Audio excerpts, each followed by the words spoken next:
Hi there, welcome back to Conductable SQL Demo Video Series.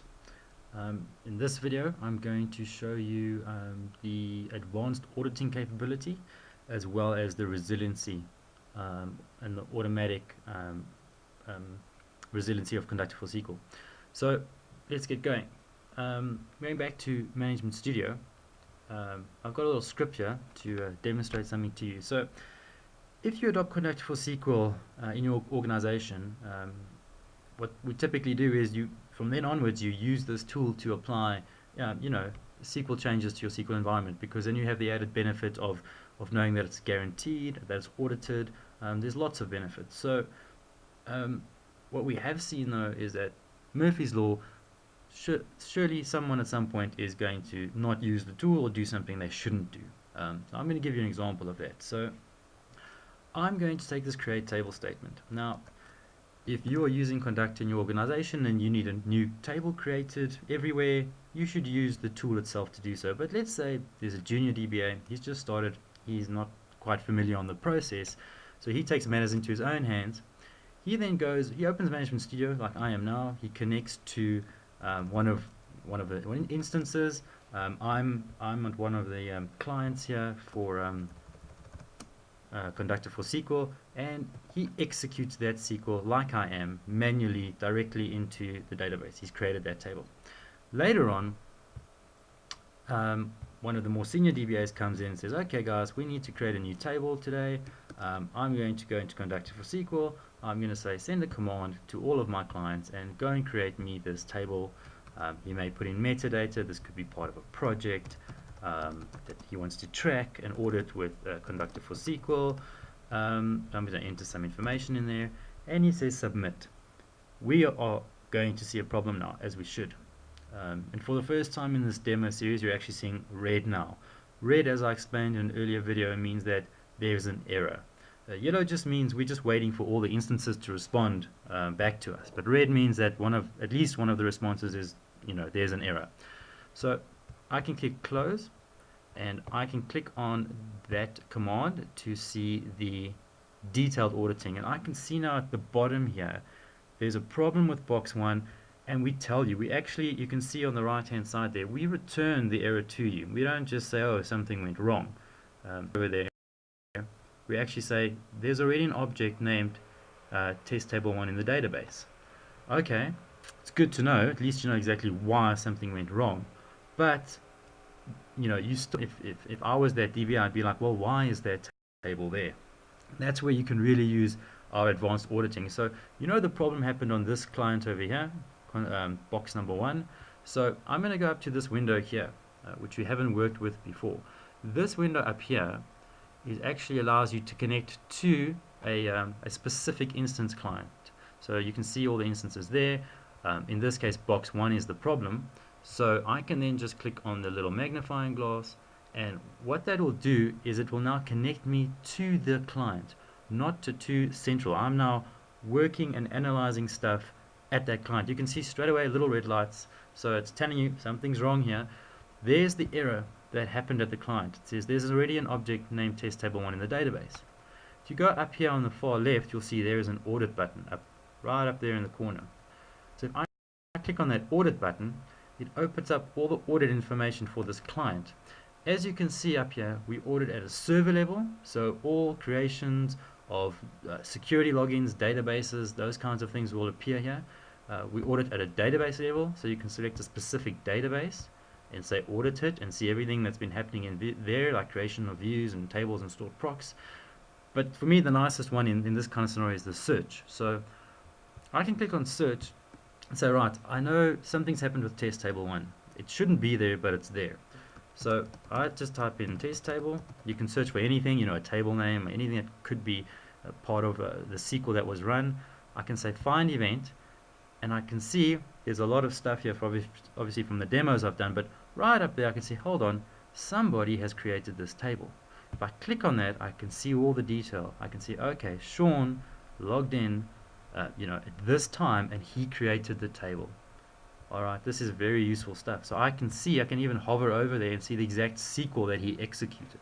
So I can track down who's doing what in my SQL environment, and in this scenario, who's not using Conductor for SQL as they should be. So to fix this client, it's very simple. What I haven't mentioned before is that we literally train DBAs on this tool within half a day. If you're a DBA, if you're a SQL guy, it's very easy. The main concept is that we train is how do you resolve issues like this. And for example, I know I can actually look into that client's queue, the messages we're seeing. I can see that exact message there of that create table that I was trying to send that didn't happen because it was already there. So I've investigated, I know what's happened, so I can clean this up. I can say, go and remove that message. I no longer want to do that command to this client because that table's already there. Perhaps I go speak to the junior DBA, make sure that the table script he used was the correct one, so it is exactly as it should look. And then I can just re-enable the client saying, I want you to now process messages. Again, we have sorted out this issue. And you can see all the little lights go green again and everything is okay with this client. So we've resolved that issue.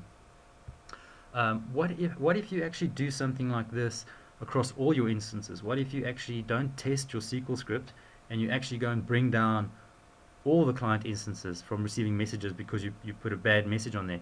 You can fix all your clients in exactly the same way I just did with that one client from the central control page. I can do all the fix options that I want, and I can execute that once again across my entire SQL environment or to a group depending where it's broken. So if you do something stupid, let's say across a large number of instances, we give you all the tools you need to very quickly fix it and get everything back up and running with 1 or 2 clicks, even if you're talking about hundreds or thousands of instances of SQL. Okay, so let me demonstrate the resiliency of Conductor for SQL for you. For us, the key defining design feature of this, and that is that we use message-based communication. So I'm going to go into my virtual environment here, and I am going to stop SQL. So I'm going to go into this box here. I'm going to stop that SQL service. This is on my Windows 7 box. I'm going to go to another VM, doesn't matter which one, and I'm going to go stop this service here.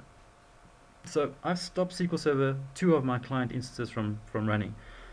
This could be anything. This could be a network failure. This could be a power failure.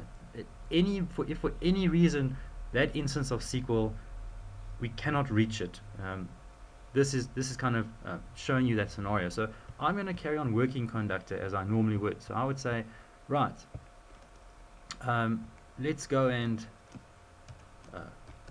I'm going to do this all quickly. I'm going to say, let's go drop a table. I'm going to send a command to drop a table, and then later on, this could be typically how I'm working. I'm going to go create another table, and I'm going to insert data into it. So I'm going to send another command. Notice the go statement there, and we give you a warning. We know what to do with go statements. In the background, we actually split these into separate messages to make sure that one is committed before the next one executes. So as I mentioned earlier, you can put a whole big SQL script in here with goes and whatever you need to, and we will make sure that it happens the way it should. So I'm going to submit that. I'm going to say close. And then I'm going to send a query. So I'm doing a whole mixture of work here. I'm doing commands, I'm doing queries,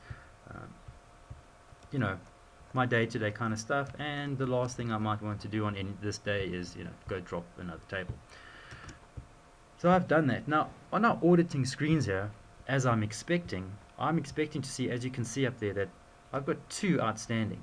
I haven't got any feedback. They're not red, they're yellow, so it just means I'm not hearing back from 2 of my instances. So if I click on it and we look at the detail, you can see it's those 2 instances that I have stopped the SQL service. So all the commands I tried to do haven't gotten to those 2. And if I go to the query window, that one query I sent hasn't gotten to those 2 instances because SQL's not running. That's what we expect. Now, normally with other tools, this is a problem. You'd have to make a note of this. Someone would have to follow these up daily. Someone would have to keep trying to do these commands or queries in other tools, because they will try to do a connection to SQL at that time you are trying to do this. We are simply queuing these commands and messages. We're saying we'll wait. As soon as SQL comes back up, we will make sure this happens. You don't have to do anything. So if I go back to these SQL instances now, or sorry, to these servers, and I start those SQL services on those two machines, all those commands and queries are, Conductor will take care of it. They are going to happen.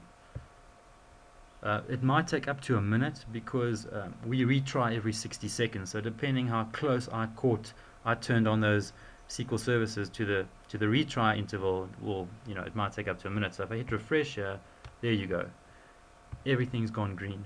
Those two SQL instances have come back up. This could be a network that's come back up. It could be a power failure server that's come back up.